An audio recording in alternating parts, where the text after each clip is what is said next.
Сәлем достар, сіздермен Дамир, және біз бүгін шарттарды өтеміз. Шарт дегеніміз өзі аты айтып тұрғандай, программа ішінде шарт қоямыз. Шартымыздың нәтижесі ақиқат болса, онда белгілі бір әрекеттер істейміз, болмаса басқа бір әрекеттер істейміз. Шарттар программада да, өмірде де өте көп қолданылады. Мысалы, өмірде егер қарнымыз ашса, онда тамақ ішеміз, әйтпесе ішпейміз. Тағы бір мысал, егер жауын жауса, қандай әрекет орындаймыз? Қол шатыр аламыз.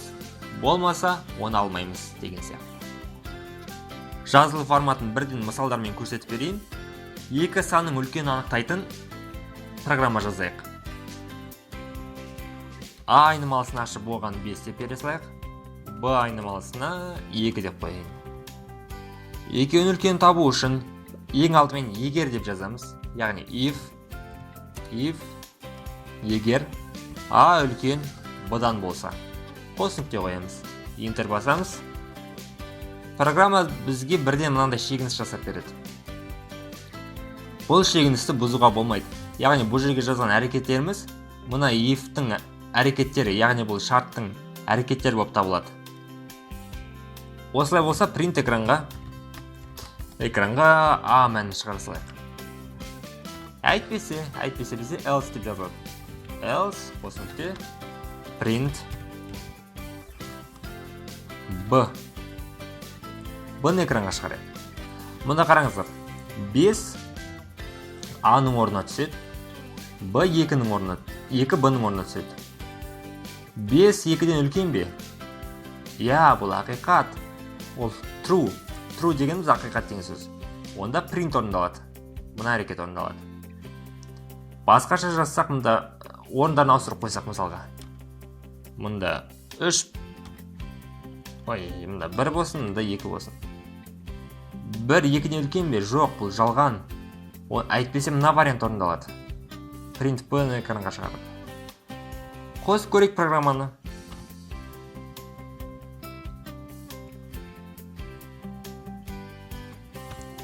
Сақтаймыз программаны. 2-ні шығарды, қараңыздар, үлкені шығарып берді бізге. Мұнда бағанағы 5-ті қоя салайық. Run модуль 5-ті шығарды. Тағы бір мынандай жағдай болуы мүмкін. 2 цифра бір-біріне тең болуы мүмкін. 5. Екеуі тең болса, бізге тең деп айту керек программа. Ол үшін elif, әйтпесе егер деп жазамыз. Әйтпесе егер А Б-ға тең болса, қос нүкте қоямыз. Print экранға тең деп шығарып берсін. Тең. Қосамыз программаны. Тең. Дұрыс. А Б-дан үлкен ба? Мына вариант орындалған жоқ. Жоқ, 5-5-ден үлкен емес. Бұл орындалған жоқ. Мына вариант орындалды сонда бізде. Әйтпесе бұл да орындалмайды. Әрі қарай кеттік. Енді бағана ақиқат жалған дегенімізді қалай ол не екенін тексеріп көрейік. Мысалға 5 үлкен 2-ден дедік. Бұның жауабы, бұл шартымыз дұрыс па? Дұрыс. Онда бізге ақиқат, яғни true деп шығарып беру керек. Enter басамыз. True. Бұл ақиқат, шындық. 5 кіші 3-тен дейік. False, яғни бұл дұрыс емес. Бұл жазғанымыз дұрыс емес дейді. Енді 5 кіші ме 6-дан? True, я. Енді 5 кіші ма 5-тен? Жоқ, дұрыс емес. Бұлай жазсақ болады. Логикалық операциялар бар, мынандай бізде қараңыздар. Кіші немесе тең деген бар. Кіші немесе тең 5-ке. True. Яғни 5 5-тен кіші болмаса, онда тең. Я, ол ақиқат деді. 1 тең бе 1-ге? Я. 1 тең емес деген былай жазылады. Леп белгісі қойылады, және теңдік амал қойылады. Тең емес пе 2-ге? Я, шындық рас екен. Енді бізде күрделі логикалық операциялар бар. Мысалы, бір if-тің ішінде 2 немесе одан да көп шарттар болған жағдайда. Онда қалай істейміз? Мысалы, мынандай есеп шығарып көрейік. Мынандай программа жазайық. 3 адамның арасында ең үлкені табатын программа болсын. А мәні не? өзіміздің жасымыз жазамыз. Input арқылы енгізейік, қызық болу үшін. Input. Біздің жасымыз сұрасын, сіздің жасыңыз. Сіздің жасыңыз деді. Б айнымалысына input Айбектің жасын сұрасын. Айбектің жасы. С айнымалысына Болаттың жасын енгізейік мысалға. Input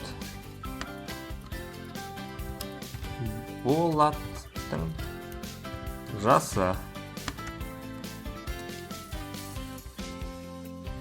Енді салыстыруға көшейік. If дейміз. Бәрінде А үлкен болсын.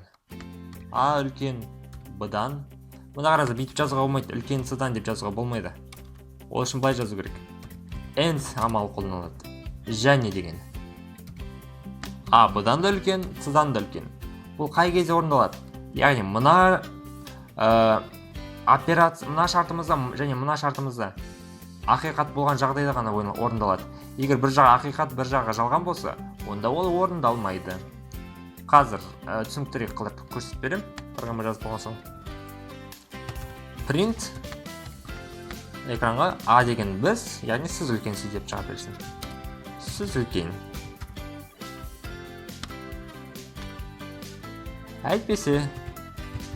Әйтпесе егер бәрінен де Айбек үлкен болсын. Б үлкен Адан және Б үлкен С-дан болсын. Print кім үлкен? Айбек үлкен. Айбек үлкен. Тағы қарай кеттік. С үлкен Адан және С үлкен Б-дан болсын. Олай болса бізде үлкен болады. Болат үлкен. Қосамыз. Сіздің жасыңыз 22-де. Айбектің жасы 23-де. Болаттың жасы 99-да деп қояйық. Болат үлкен. Басқаша беріп көрейік. Менің жасым 22-де бола берсін. Айбектің жасы 12-де болсын. Болаттың жасы 20-да болсын. Сіз үлкен деп шығарып берді. Сонда қараңыздар. If-тің ішінде шарттың екеуі де дұрыс болған жағдайда орындалады. Мысалы, мына жерін тексеріп көрсек болады. 10 үлкен 1-ден және 4 үлкен 3-ден деп. Яғни мына амалымызда және мына амалымызда екеуі де ақиқат болып тұр. Тұру, онда бәрі ақиқат. Егер бұлай деп жазсақ, 10 үлкен 2-ден және 2 үлкен 4-ден деп. Мына жағымыз бізде ақиқат, ал мына жағымыз бізде жалған болып тұр. Онда барлығы false, барлығы жалған болады. Бұл амалдың нәтижесі. And операциясымен түсінікті. Ары қарай кеттік. Бізде мынандай бар.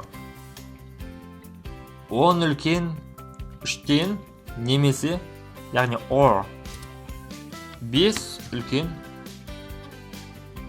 6-дан. Мына жағымыз бізде қайтадан ақиқат болып тұр, ал мына жағымыз жалған. Бізге не шығат білді екен? Ақиқат дейді. Яғни амалдардың ішінде әйтеуір біреу ақиқат болса, онда барлығы ақиқат болады деген сөз мына жерде. Енді достар, осы алған білімімізді жинап, ойын жасап көрейік. Компьютер бізге 1-ден 5-ке дейінгі кез келген санды жасырсын, біз сол санды табуымыз керек. Егер дұрыс тапқан болсақ жарайсың деп айтады, таппасақ таппадың деп айту қажет. Бұл программа жасамас бұрын бірінші рандом деген оператормен танысып алуымыз қажет. Рандом дегеніміз белгілі бір диапазон аралығында кез келген санды цифраны тауып береді бізге. Оны қосу үшін импорт жасауымыз керек. Импорт рандом дейміз ең алдымен. Рандомды қостық. а айнымалысына random нүкте randint деп жазамыз. Жақшаның ішінде қаншадан қаншаға дейін. Мысалы 1-ден 5-ке дейін. А айнымалысын экранға шығарып көрейік. Print А дейміз, қосайық. Run модуль 4 шығарып берді. Тағы қосайық. 1 шығарып берді. Тағы қосайық. 4 шығарып берді. Сонда әртүрлі цифрларды ол шығарып отырады. 1 мен 5-ің аралығында. Енді мына жерде компьютердің цифрасы болсын. Комп деп қояқ, түсінікті болсын. Компьютер бізге бір цифраны тапты да, ол комп деген айнымалға жазды. Ол жасырып қойды.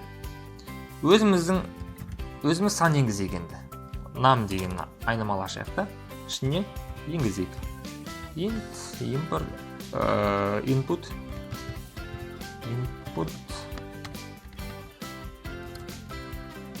сан енгіз.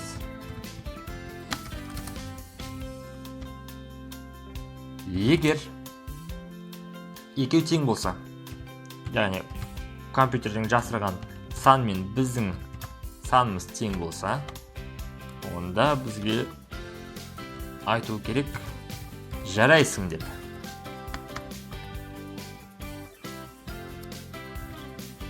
Жарайсың.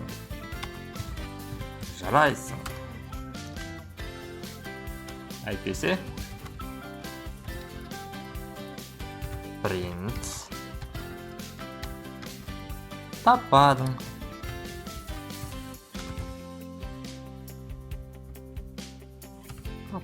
Деп қояйық. Қосып көрейік.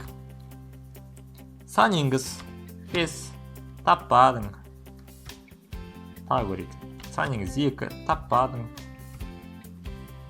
2 таппадың.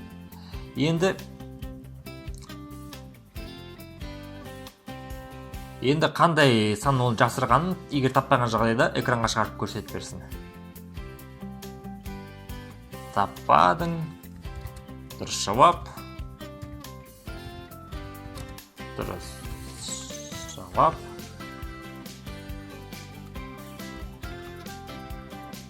Өтір қоямыз да компьютердің санын экранға шығарамыз. Комп. Сан енгіз 5. Таппадың. Дұрыс жауап 3 екен.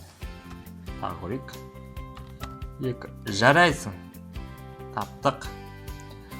Осымен сабағымыз аяқтаймыз. Егер сабақ ұнаған болса, біздің каналымызға тіркеліп, яғни подписаться жазып, осы видеосына лайк басуды ұмытпаңыздар.